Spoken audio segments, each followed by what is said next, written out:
Welcome to Keeping It Simple Crafts. I hope everyone's doing good.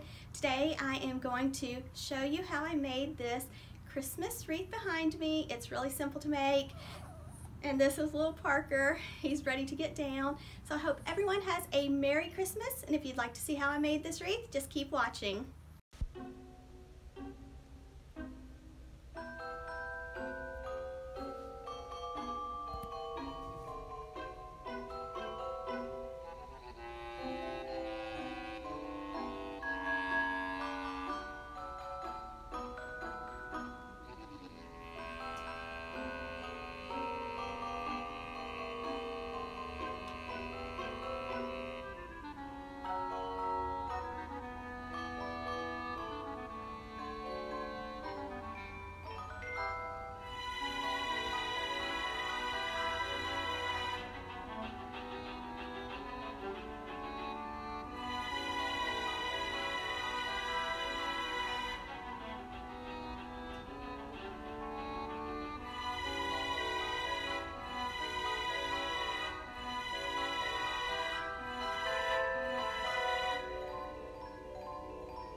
guys. I appreciate everyone that's watching, and I hope everyone has a Merry Christmas. And I know a lot is going on in our world, and so I just wanted to let you know that if you would like for me to pray for you or your family or loved one, you can write their name down in the comment section below, or if you just want to write unspoken prayer request.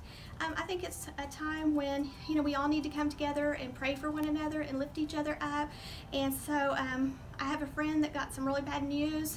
Well, hopefully it's not really bad news, because we're going to lift her up in prayer, but I had a friend that got some bad news today, and so if you would, please pray for her. I don't know if she'd want me to leave her name or not, so I'm just going to leave it at that. So if you need some prayers, let me know in the comments section, and I really appreciate y'all, and I hope you have a Merry Christmas.